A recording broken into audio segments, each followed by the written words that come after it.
بسم اللہ الرحمن الرحیم۔ ناظرین و سامعین السلام علیکم۔ پیش خدمت ہے انائی کے آدم خور وحشی سیریز کی کہانی کانگو کے گوریلے پارٹ 1۔ موسمی خزاں کا ذکر ہے کہ مجھے نیو یارک کا سفر اختیار کرنا پڑا۔ ایک ہفتہ پہلے میں مغربی افریقہ کے جنگلوں میں 2 سال کاٹ کر آیا تھا۔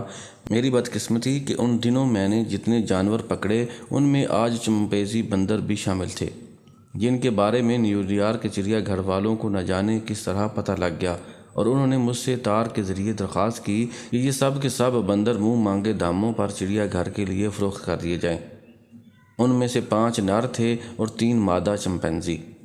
میں نے ان بندروں کو ہوائی جہاز کے ذریعے نیو یارک بھیج دیا اور خود فلوریڈا چلا گیا۔ یہاں میری بیوی کے رشتہ دار رہتے تھے۔ فلوریڈا میں قیام کیے ابھی چند روز ہی ہوئے تھے کہ میرے ایک ہم پیشہ اور ہم مزاج دوست نے مجھے نیو یارک آنے کی دعوت دی اور لکھا کہ اگر تم میرا خط ملنے کے تیسرے دن نیو یارک نہ پہنچے تو میں فلوریڈا آ جاؤں گا اور تمہاری زندگی تلخ کر دوں گا۔ اس دھمکی امیز خط کے تیور بتاتے تھے کہ لکھنے والے کے حکم کی تعمیل نہ کی گئی تو وہ یقیناً مجھے پریشان کرنے کے لیے ہر ممکن کوشش کر گزرے گا۔ بس میں نے سسرال والوں سے اجازت لیے بغیر چپکے سے جہاز کا ٹکٹ خریدا اور نیو یارک کے لیے روانہ ہو گیا۔ نیو یارک پہنچنے پر مجھے شرارت سوچی اور اپنے دوست سے ملنے کی بجائے میں سینٹرل پارک کے ایک ہوٹل میں ٹھہر گیا۔ چونکہ میں جنگلوں کی آزاد فضا میں رہنے کا عادی ہو چکا تھا، اس لیے نیو یارک کے اس آرام دہ ہوٹل کا کمرہ مجھے قید خانے کی کوٹری سے بھی بدتر محسوس ہو رہا تھا۔ یہاں عجیب گھٹن سی تھی۔ آدھی رات کے وقت میں اس کمرے سے بیزار چہل قدمی کے ارادے سے باہر نکلا اور چھٹے ایونیو کی جانب چل پڑا۔ گھومتے گھومتے 42 اسٹریٹ کی سرے پر آیا تو ایک چھوٹا سا ریسٹورنٹ دیکھ کر طبیعت مچل گئی۔ پیاس لگ رہی تھی۔ کچھ پینے کے ارادے سے بے دھڑک اندر داخل ہو گیا، لیکن اندر جاتے ہی جس شخص سے سب سے پہلے نظریں چار ہوئیں وہ میرے پرانے دوست رینیز کے سوا کوئی اور نہ تھا۔ وہی رینیز جس کا دھمکی امیز خط مجھے فلوریڈا میں مل چکا تھا۔ میں نے اسے ٹھیک 6 سال بعد دیکھا تھا اور پہچاننے میں شبہ یوں نہ تھا کہ اس کی دائیں رخسار پر گہرے زخم کا لمبا نشان صاف دکھائی دے رہا تھا۔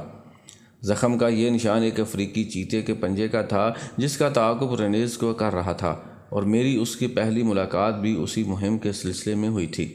رینیز ارجنٹائن کا باشندہ تھا اور سونے کی تلاش میں افریقہ آیا تھا، لیکن جب سونا نہ ملا تو وہ چڑیا گھر کے لیے جانور پکڑ پکڑ کر فروخت کرنے لگا۔ مجھے دیکھتے ہی وہ چیتے کی مانند میری جانب لپکا۔ اس کا گھونسا میرے جبڑے پر پڑتا اگر میں پھرتی سے اچھل کر ایک طرف نہ ہٹ جاتا۔ وہ اپنے ہی زور میں آگے پڑی ہوئی کرسی سے ٹکرایا۔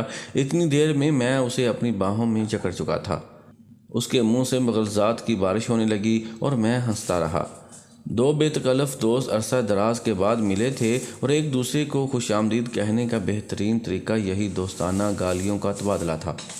جب یہ ہنگامہ ختم ہوا اور ہم اپنی اپنی کرسیوں پر اطمینان سے بیٹھ گئے تو میں نے کہا، تو یہاں نیو یارک میں کیا کر رہا ہے؟ کیا یہاں بھی کوئی سونے کی کان ڈھونڈنے کا ارادہ ہے؟ وہ زور سے ہنسا اور میرے ہاتھ پر ہاتھ مار کر کہنے لگا، اجی میں نے سونے کی ایسی کان ڈھونڈ لی ہے جس کا علم تمہارے فرشتوں کو بھی نہ ہوگا۔ اچھا، ہم بھی تو سنیں کہ یہ کان کہاں واقع ہے۔ یہ فرانسیسی کانگو میں ہے، رینیز نے فخر سے سینہ پھیلاتے ہوئے جواب دیا۔ اس کاروبار میں میرے ساتھ ایک اور آدمی بھی ہے۔ ابھی ہم نے 3 گوریلے گرفتار کیے ہیں اور چند ہفتوں کے اندر ان گوریلوں کو امریکہ کے مختلف چڑیا گھروں میں فروخت کر دیا جائے گا۔ میں تمہاری خاطر اتنا کر سکتا ہوں کہ ایک گوریلا تمہارے ہاتھ سستی قیمت پر صرف $5000 میں فروخت کر دوں۔ مجھے یقین ہے کہ تم جب اسے بیچو گے تو زیادہ دام وصول کرو گے۔ سب بکواس ہے۔ میں اسمگل کیے ہوئے جانور نہیں خرید سکتا، اور خریدوں بھی تو میرے پاس فی الحال $5000 نہیں، میں نے جواب دیا۔ تمہاری قسمت، رینیز نے ہنس کر کہا۔ بہرحال میں ان تینوں گوریلوں کو $20000 سے کم قیمت ہرگز نہ بیچوں گا۔ اگر ان کا خریدار یہاں نہ ملیں گے تو انہیں جنوبی امریکہ لے جاؤں گا۔ تم جہنم میں جاؤ یار، یہ کیا قصہ لے بیٹھے؟ کچھ اور باتیں کرو۔ کہو اتنے دن کہاں رہے؟ اور اس طرح میں نے گفتگو کا رخ پھیر دیا۔ وہ اپنے گزشتہ 6 سال کے کارنامے بیان کرتا رہا۔ میں نے اس شخص کی باتوں پر ذرا بھی دھیان نہ دیا کیونکہ وہ بلا کا دروغ گو تھا۔ جہاں تک گوریلے پکڑنے کا تعلق ہے وہ قطعی جھوٹ تھا، کیونکہ گوریلے صرف بیلوین کانگو میں پائے جاتے ہیں اور وہاں بھی ان کی نسل ختم ہوتی جا رہی ہے۔ اس کے بعد وہاں کی حکومت نے ان گریلوں کی حفاظت کے انتظامات بڑے سخت کر دیے تھے اور کسی ایرے غیرے کو جنگل کے اس حصے میں قدم رکھنے کی اجازت نہ تھی جہاں گریلے رہتے تھے۔ تھوڑی دیر بعد جب اس نے پھر اپنے 3 گریلوں کا ذکر کیا تو میں نے قدرے غصے سے کہا، رنیز، خدا کے لیے تم مجھے اتنا بے وقوف نہ بناؤ۔ گریلے صرف بیلجیم کانگو میں پائے جاتے ہیں اور وہاں تم قدم نہیں رکھ سکتے، اس لیے یہ افسانے مجھے نہ سناؤ۔ اب اس کے بھڑکنے کی باری تھی۔ اس نے میز پر گونسا مارتے ہوئے کہا، تم خود بے وقوف ہو اور مجھے بے وقوف کہتے ہو۔ کیا تم سمجھتے ہو کہ گریلے بیلجین کانگو کے علاوہ دنیا بھر میں اور کہیں نہیں؟ ارے نادان، ابھی میں نے تمہارے سامنے افریقہ کے فرانسیسی استوائی خطے کا ذکر کیا ہے، بیلجین کانگو کی تو میں نے بات ہی نہیں کی۔ اس خطے میں اتنے گریلے ہیں کہ جب سے کرۂ ارض وجود میں آیا ہے، بیلجین کانگو کی سرزمین نے اتنے گریلے خواب میں بھی نہ دیکھے ہوں گے، اور میں نے جہاں سے گریلے پکڑے ہیں وہاں کے قبائلی باشندے انہیں شکار کر کے ان کے گوشت سے اپنا پیٹ بھرتے ہیں۔ بھائی، یہ بے پر کی کہیں اور اڑانا، میں ان باتوں میں آنے والا نہیں۔ میں اچھی طرح جانتا ہوں کہ بیلجین کانگو کے علاقے کی سوا اصلی گریلے کہیں اور نہیں پائے جاتے، بس اس سے زیادہ میں کچھ سننے کے لیے تیار نہیں۔ بہت اچھا، اب تمہیں یقین دلانے کا میرے پاس ایک ہی طریقہ ہے۔ رنیز نے غصے سے بل کھاتے ہوئے کوٹ کی جیب میں ہاتھ ڈال کر ایک تصویر نکالی اور میرے آگے پھینک دی۔ یہ 3 کم سن گریلوں کی تصویر تھی جو خس و خاشاک کے ایک بڑے سے ڈھیر پر بیٹھے تھے۔ ان کو دیکھ کر اندازہ ہوتا تھا کہ ہر گریلے کا وزن 40 پاؤنڈ کے لگ بھگ ہے۔ اس تصویر کو دیکھ کر مجھے سخت حیرت ہوئی اور رنیز کی کہانی پر یقین آنے لگا۔ اب میں نے اس سے تفصیلات پوچھنے کا ارادہ کیا، لیکن وہ 1 منٹ بھی بیٹھنے کے تیار نہ تھا۔ وہ ناراض ہو کر چلا گیا۔ میرا خیال تھا کہ ناراضگی دور ہونے کے بعد رنیز مجھ سے ملے گا، لیکن وہ نہ آیا۔ اس کا 2 دن انتظار کرنے کے بعد میں واپس فلوریڈا چلا گیا۔ رنیز نے جب ان گریلوں کی تصویر مجھے دکھائی تھی، میں اپنے آپ کو اس فکر سے آزاد نہ کر سکا کہ ممکن ہے وہ ٹھیک ہی کہتا ہو اور فرینچ کانگو میں بھی گریلوں کی کوئی نسل آباد ہو۔ فرینچ کانگو کو آج کل سنٹرل افریقن ریپبلک کہا جاتا ہے۔ اس میں 4 علاقے شامل ہیں: گیبن، وسطی کانگو، یوبنگی شہری اور چاڈ۔ 1960 میں ان 9 آبادیوں نے فرانس سے آزادی حاصل کی اور متحد ہو کر ایک جمہوری حکومت قائم کر لی۔ افریقن ریپبلک کا رقبہ 9,47,000 مربع میل کے لگ بھگ ہے اور آبادی 50 لاکھ کے قریب۔ یہ علاقہ انتہائی زرخیز اور شاداب ہے، کہیں کہیں دلدلی خطے بھی ہیں۔ کانگو یہاں کا عظیم الشان دریا ہے۔ ہزارہ مربع میل میں پھیلے ہوئے گھنے جنگل اور پہاڑی سلسلے ہیں۔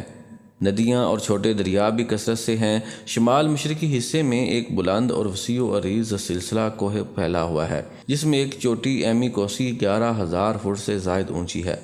گھنے اور تاریک جنگلوں میں ہزارہ قسم کے کیڑے مکوڑوں، حشرات الارض، پرندوں اور چرندوں سے لے کر ہاتھی جیسے جانور بھی پائے جاتے ہیں۔ البتہ شیر اور چیتے کمیاب ہیں۔ دریاؤں میں دریائی گھوڑے عام ہیں۔ اس علاقے کا کوبرا سانپ بڑا مشہور ہے، جس کا کانٹا پانی بھی نہیں مانگتا۔ چمپینزی بندروں کی کئی نسلیں یہاں آباد ہیں، لیکن میری معلومات کے مطابق گریلے ان جنگلوں میں نہیں تھے۔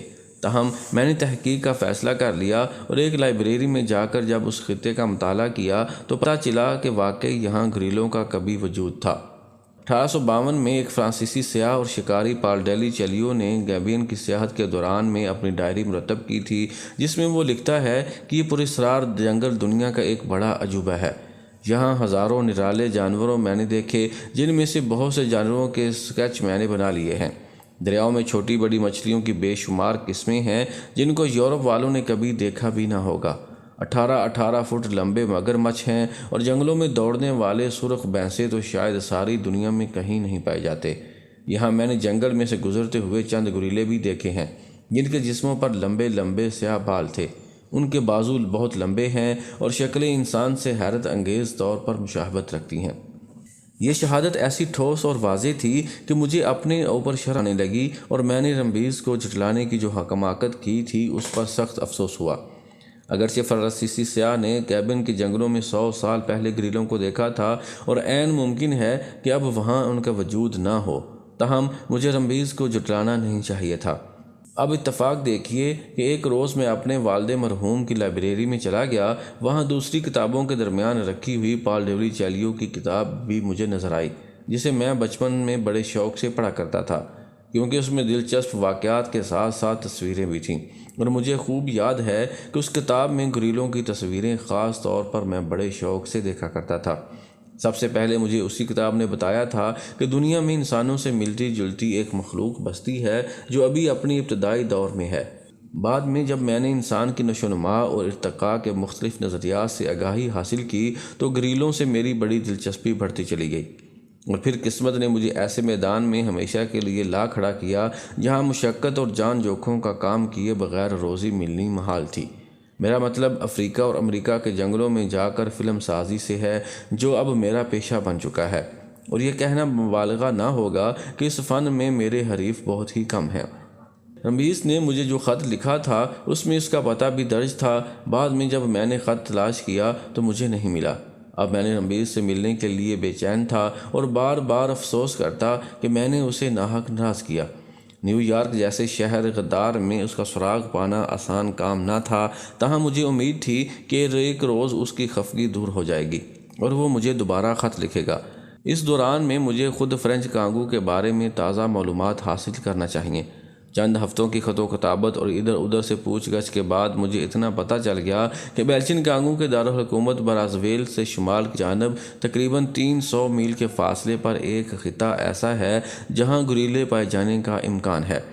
اس خطے کے متعلق بعد ازاں مجھے پتہ چلا کہ ابھی تک اس کے بارے میں کوئی تحقیق نہیں کی گئی، کیونکہ یہاں جنگل نہایت گھنا اور دشوار گزار ہے۔ قدم قدم پر سینکڑوں فٹ گہرے دلدلی میدان ہیں، جھیلیں بکثرت ہیں، اور ان جنگلوں کے اندر قدیم باشندے آباد ہیں، لیکن تحقیق کے باوجود ان کے بارے میں زیادہ معلومات نہیں ملتی۔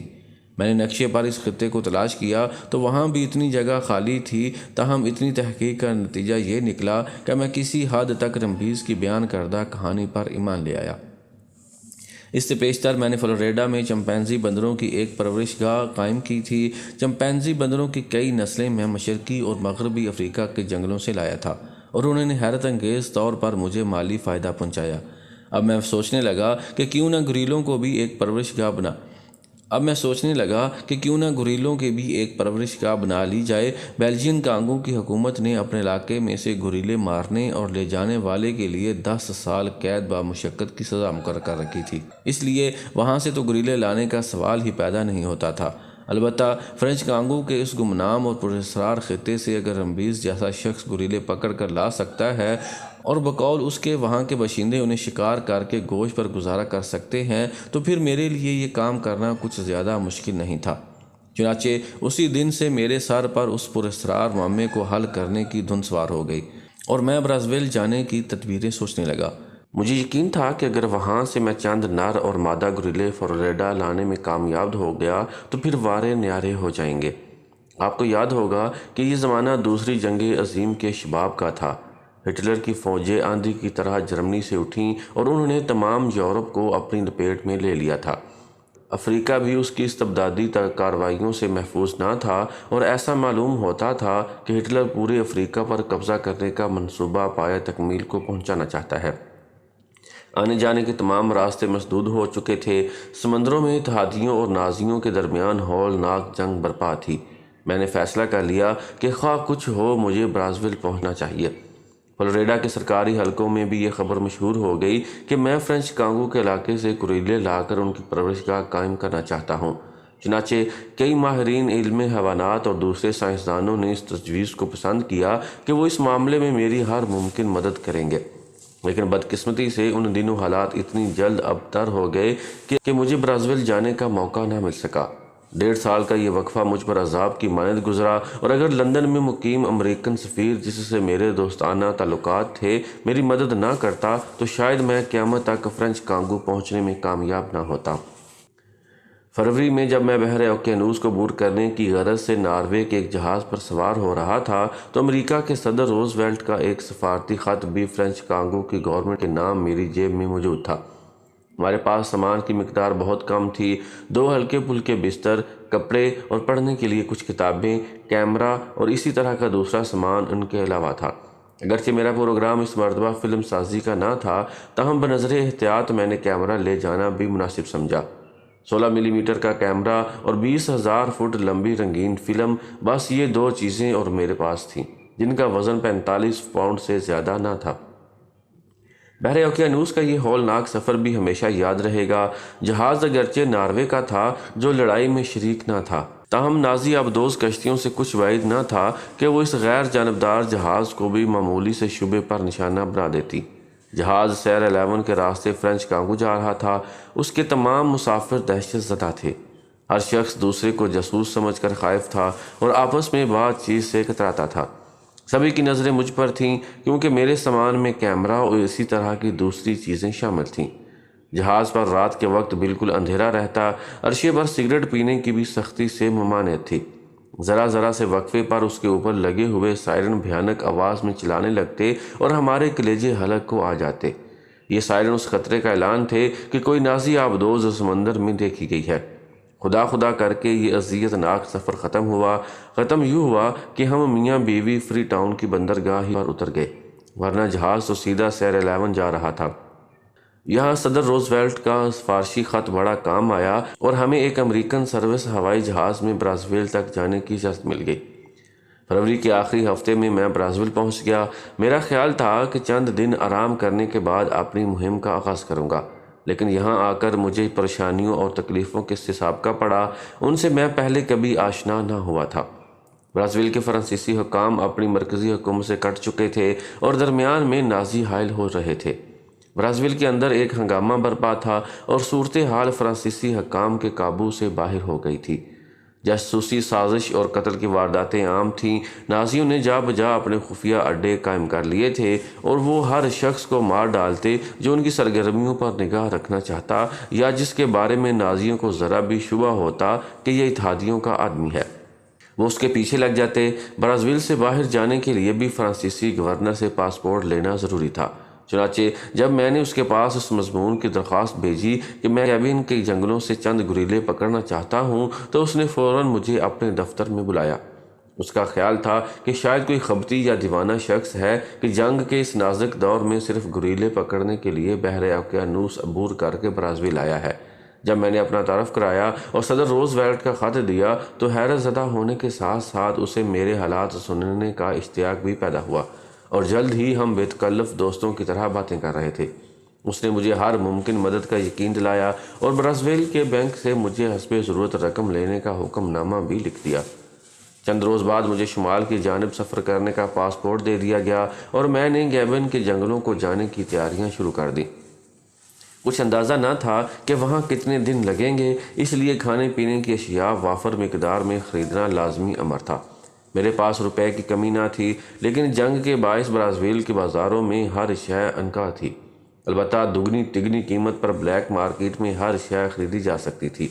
میں نے خشک گوشت، مکھن، خشک دودھ کے بہت سے ڈبے، 2 خیمے، کھانا پکانے کے برتن، شیشے اور چینی کی پلیٹیں، 4-5 کرسیاں اور ایک میز بھی خریدی۔ اب یہ تمام سامان لادنے کے لیے گاڑی کی ضرورت پیش آئی۔ ایک پرانا ڈاج ٹرک جس کی باڈی اور انجن اچھی حالت میں تھا مجھے سستا ہی مل گیا۔ گویا سفر کا ایک بڑا مرحلہ طے ہو گیا۔ اب ضرورت تھی چند ملازموں کی جن کا دستیاب ہونا کار دار تھا، لیکن غیب سے یہ انتظام بھی بروقت ہو گیا۔ جوزف نامی ایک افریقی باورچی مل گیا جو ایک مقامی پولیس افسر کے پاس برسوں کام کر چکا تھا اور اب محض مہم میں حصہ لینے کے لیے میرے ساتھ جانے پر تیار تھا۔ برازیل کے چڑیا گھر میں کام کرنے والا ایک اور لڑکا جس کا نام زنگا تھا، وہ بھی کچھ رقم پیشگی وصول کرنے کے بعد ہمارا ساتھ دینے پر رضامند ہو گیا۔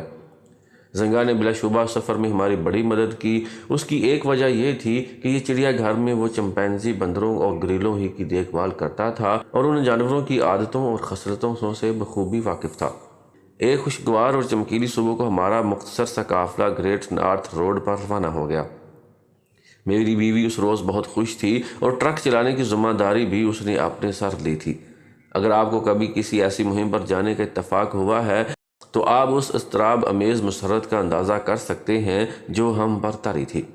ٹرک 20 میل فی گھنٹہ کی رفتار سے چل رہا تھا۔ سورج پوری آب و تاب سے چمک رہا تھا۔ گرمی آہستہ آہستہ بڑھتی جا رہی تھی۔ برازیل کے اس علاقے میں گرمی بہت پڑتی ہے اور دوپہر کو تو اتنی شدید لو چلتی ہے کہ اگر اس سے بچنے کی کوشش نہ کی جائے تو جان سے ہاتھ دھونے کا اندیشہ پیدا ہو جاتا ہے۔ گریٹ نارتھ روڈ کہنے کو تو سڑک تھی، مگر دراصل ایک بہت ہی پتلی اور ٹیڑھی پگڈنڈی کا نام تھا جو گھنے جنگلوں میں سے گزرتی تھی، اور انہی جنگلوں کے اندر کہیں وہ پراسرار قبیلہ آباد تھا جو گریلوں کا گوشت کھایا کرتا تھا۔ جب ہم سفر پر روانہ ہوئے تو فرانسیسی حکام نے ہمیں خبردار رہنے کی سخت تاکید کی تھی۔ سب سے پہلے تو انہوں نے ان دلدلی میدانوں سے بچنے کی ہدایت کی تھی جو راستے میں پڑتے تھے اور جہاں دلدل میں دھنس جانے کا خطرہ تھا۔ ایک نقشہ بھی انہوں نے ہماری سہولت کے لیے تیار کر دیا تھا۔ دوسری ہدایت یہ تھی کہ جب ہم جنگل کے گھنے اور تاریک حصے میں پہنچیں تو دن کے بجائے رات کو سفر کریں۔ اس کی وجہ یہ تھی کہ دن کی گرمی میں ٹرک کا انجن جلد گرم ہونے کا خدشہ تھا، اور اگر اس کے لیے پانی دستیاب نہ ہوتا تو ہمارے لیے پریشانی کا باعث بن سکتا تھا۔ وحشی درندوں اور جنگلی آدمیوں سے حفاظت کے لیے ہمارے پاس 3 رائفلیں اور کارتوسوں کے 10 ڈبے بھی تھے، لیکن ہمیں امید تھی کہ ان کی ضرورت بہت کم پیش آئے گی۔ پہلے روز ہم نے 60 میل کا فاصلہ بغیر رکے طے کر لیا، اور جب رات گہری ہو گئی اور جنگل کی زندگی بیدار ہونے لگی تو ایک محفوظ مقام پر ہم نے ٹرک روکا اور اس کے اندر ہی سونے کا پروگرام بنایا۔ زنگا کو چوکیداری پر مقرر کر کے ہم جلد ہی نیند کی آغوش میں چلے گئے۔ ویسے بھی صبح ہونے میں صرف 3 گھنٹے باقی تھے، اور یہ طے ہوا تھا کہ اب چونکہ آئندہ رات ہی کو سفر کیا جائے گا، اس لیے دن میں سبھی لوگ باری باری نیند پوری کر لیں گے۔ شفق کی گلابی روشنی آسمان کے مشرقی گوشے میں جو ہی نمودار ہوئی، ہم ناشتے سے فارغ ہو چکے تھے اور ہمارا ٹرک آگے بڑھنے کے لیے تیار تھا۔ طے یہ ہوا تھا کہ دوپہر سے پہلے جتنا فاصلہ طے کیا جا سکے اتنا طے کر لیا جائے، پھر گرمی بڑھ جانے پر سورج غروب ہونے تک آرام کیا جائے گا۔ اب ہم جس علاقے سے گزر رہے تھے وہ بالکل ویران اور بے آب و گیا تھا۔ جنگل مغرب کی جانب بہت فاصلے پر نظر آ رہا تھا، اور شمال مشرقی حصے میں برہنہ چٹانیں اور ریتلے ٹیلے سر اٹھائے کھڑے تھے۔ یہاں کہیں کہیں ہم نے چند جانوروں کے قدموں کے نشانات بھی دیکھے، لیکن کچھ اندازہ نہ ہو سکا کہ یہ نشان کس جانور کے ہیں۔ بہرحال ہمارے کیمرے نے ان نشانات کو محفوظ کر لیا۔ کہیں کہیں ہمیں چھپکلیوں اور کھجوروں سے ملتے جلتے جانور نظر آئے جو دلدلی زمین میں رینگ رہے تھے۔ ان کے رنگ بھی مختلف تھے اور دور سے بہت خوبصورت نظر آتے تھے، نیلے، پیلے، سرخ، گلابی، گہرے سبز اور سیاہ۔ میں نے انہیں پکڑنے کی تجویز پیش کی تو سنگا فرتے خوف سے چیخ اٹھا، ماسٹر ایسا ہرگز نہ کیجیے، یہ بہت زہریلے جانور ہے، اگر آپ نے ذرا بے احتیاطی کی تو آپ دوسرا سانس بھی نہ لے سکیں گے۔ یہ سن کر میں نے اپنا ارادہ بدل دیا۔ البتہ متحرک کیمرے سے ان کی فلم ضرور اتار لی تاکہ یورپ کے لوگ تاریک بر اعظم کی ایک پراسرار زمین کے ان رنگین حشرات الارض کو دیکھیں اور خدا پر ایمان لے آئیں۔ گرچہ میرے لیے اس قسم کا یہ سفر کوئی خاص بات نہ تھی، کیونکہ میں اس سے پہلے بھی افریقہ، جنوبی امریکہ اور آسٹریلیا کے جنگلوں میں گھوم چکا تھا، لیکن کہے بغیر نہ رہ سکتا تھا کہ افریقہ کی سرزمین میں جو پراسراریت اور ڈراؤنا پن ہے وہ کہیں اور نہیں۔ یہاں کا چپا چپا زندہ اور متحرک محسوس ہوتا ہے، اور بعض اوقات تو یوں معلوم ہوتا ہے جیسے افریقہ کی ہر شے آپ کے لیے اجنبی اور غیر مانوس ہے۔ جنگلوں کے درخت، پودے، جھاڑیاں، پہاڑی سلسلے، سرسبز میدان، دریا، جھیلیں، جانور اور یہاں کے باشندے، یہ سب پوری دنیا سے علیحدہ اور انوکھے ہیں۔ جب ہم ان کے ہزارہ سال کے ماضی اور قدیم تاریخ پر، بشرطے کہ اسے تاریخ کہا جائے، نظر ڈالتے ہیں تو ہمارے ہاتھ سوائے حیرت کے کچھ نہیں آتا، ایسی حیرت جس میں دہشت اور خوف کا بڑا عنصر شامل ہے۔ یورپ والوں کو افریقہ سے صحیح معنوں میں دلچسپی اس وقت پیدا ہوئی جب سر رائڈر ہیگر نے اس سرزمین کو اپنے زندہ جاوید ناموں کا موضوع بنایا، اور ناول کے پیرائے میں اس سرزمین کے صحیح حالات کی ایسی لاجواب تصویر کشی کی کہ سفید فام قومیں افریقہ پر دھاوا بولنے پر مجبور ہوں گئی۔ میں بھی انہی خیالات میں گم تھا کہ امیلیا نے ایک جھٹکے کے ساتھ ٹرک روک دیا، اور میں چونک پڑا۔ معلوم ہوا کہ انجن میں کچھ گڑبڑ ہے۔ جو سب باورچی ہونے کے ساتھ ساتھ اپنے آپ کو موٹر مکینک بھی سمجھتا تھا، اس نے انجن کا معائنہ کرنے کے بعد اعلان کیا کہ کوئی خطرے کی بات نہیں، صرف پانی کچھ کم ہو گیا ہے، اور اس سے پیشتر کہ میں اسے روکوں، اس نے پینے کے پانی کا ایک بھرا ہوا ڈبہ اٹھایا اور ریڈیٹر میں انڈیل دیا۔ زنگا کہنے لگا، ماسٹر آپ نے اس بیوقوف کو اپنے ساتھ لا کر غلطی کی۔ آپ بتائیے کہ راستے میں کوئی جھیل نہ ملی تو ہمارا گزارا کیسے ہوگا؟ یہ پانی جو ریڈیٹر میں ڈالا گیا ہے رات کو کام آتا، اب دن بھر میں یہ یقیناً خشک ہو جائے گا۔ جوزف نے یہ بات سنی تو شرمندہ ہو کر منہ پھیر لیا۔ چلو جو کچھ ہوا ٹھیک ہوا، میں نے بات ٹالتے ہوئے کہا، اب آگے چلنا چاہیے، ابھی تو 10 بجے ہیں، ہم 1 گھنٹہ اور سفر کر سکتے ہیں۔ راستے میں پانی ضرور مل جائے گا۔ اب اسٹیئرنگ میں نے سنبھال لیا اور امیلیہ ڈائری لکھنے کی کوشش کرنے لگی۔ اسے ڈائری لکھنے کا جنون تھا، وہ تمام تفصیلات درج کرتی ہے۔